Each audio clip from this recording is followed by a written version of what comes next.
The best defense is a good offense. Military commanders swear by this rule.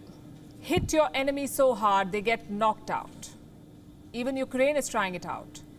For 5 months, they were on the back foot. They were focused on repelling Russian attacks. This week, that seems to have changed. Ukraine seems to have carried out a major attack on a military base in Crimea. Now, why do I say seems to have? Because there's no clarity. On paper, Kiev has not taken responsibility for the attack, but multiple reports suggest otherwise. They claim Ukraine's special forces carried out this strike. What about Russia? What do they have to say? Russia's defense ministry claims it was not a strike. It was the result of aviation munitions detonating. If so, what caused them to detonate? That Russia won't say. Pretty soon, pictures popped up on social media like this one. It shows a large plume of smoke rising over the military base. Take a look at this.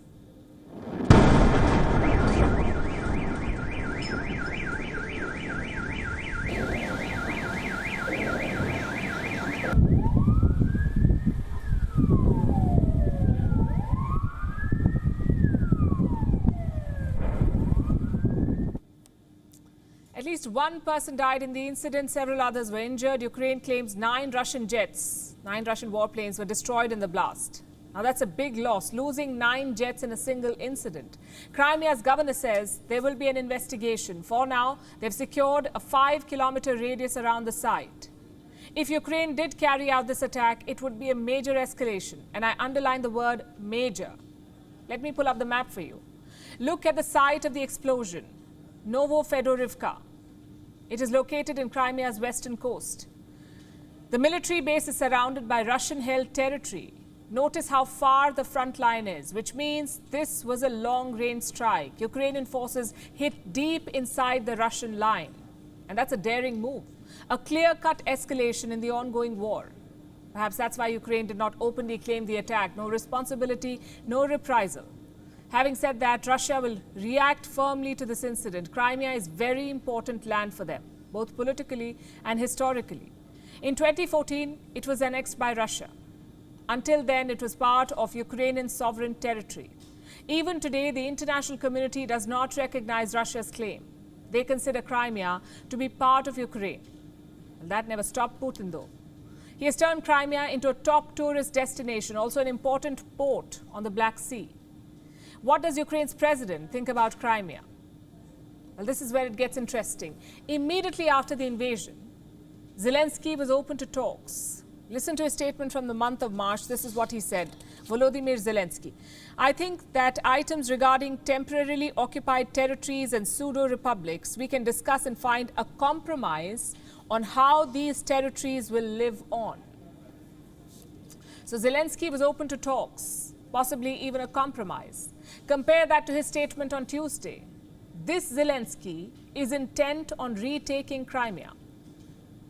The Russian war against Ukraine and against all of free Europe began with Crimea and must end with Crimea, its liberation. Today, it is impossible to say when this will happen, but we are constantly adding the necessary components to the formula for the liberation of Crimea. Where is this confidence coming from? Is Zelensky counting on European support? And if he is, it's a very risky bet. Putin has successfully weaponized energy exports to Europe. The crisis is getting worse every day. On Tuesday, there was more bad news. Russia halted oil supplies to 3 European countries, Hungary, Slovakia and the Czech Republic. All 3 used to get Russian oil from the Druzhba pipeline. Almost 250,000 barrels per day. This week, Russia shut down the southern part of this pipeline. Why? Because of payment issues. Reports say the oil shipments could resume shortly, but even so, it was a sneak peek of what could be in store. A long and painful winter. Europe's gas storages are only 67% full, simply not enough to tide over the winter. What about other energy sources? Hydropower is not an option thanks to heat waves. French nuclear reactors are hampered by corrosion issues, and green energy is taking way too long. All indications are that Putin is winning the energy war. In fact, a recent report spells out 3 reasons why. Number 1, Russia's oil output is back to pre-war levels. They were pumping 11 million barrels per day in January. That fell to 9 million barrels in June. But this month it climbed back to 10.8 million barrels. In other words, Russia has found new buyers for its oil. Reason number 2, Russia is reducing oil discounts. Initially, they were selling at $35 less to attract buyers. Now that discount has been cut to $20. Reason number 3, the support from OPEC, the oil cartel. Joe Biden tried everything to influence the oil cartel, even traveled down to Saudi Arabia, but OPEC continues to support Vladimir Putin. As for Europe, their troubles are just beginning. Britain's energy bill could rise by 75% this winter. Almost 1/3 of all households could be pushed into poverty. Same in Germany. Their energy bills could rise up to 100%. So come winter, Europe has 2 choices: either freeze for Ukraine or pull back the sanctions regime. The United States is already doing it.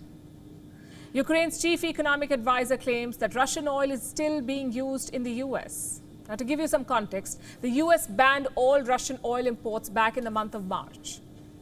Then how exactly is it entering American markets? Through misrepresentation. Let me explain how this works. First, the Russian crude is taken to foreign refineries. It is refined to produce fuel, like petrol or diesel. And this fuel is then exported to the US.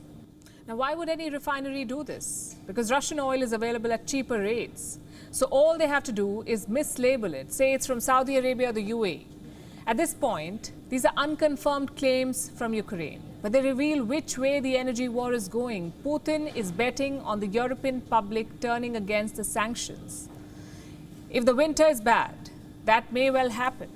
So Ukraine's adventurism in Crimea could be a sign of 2 things: either Zelensky's confidence in European support or his lack of it.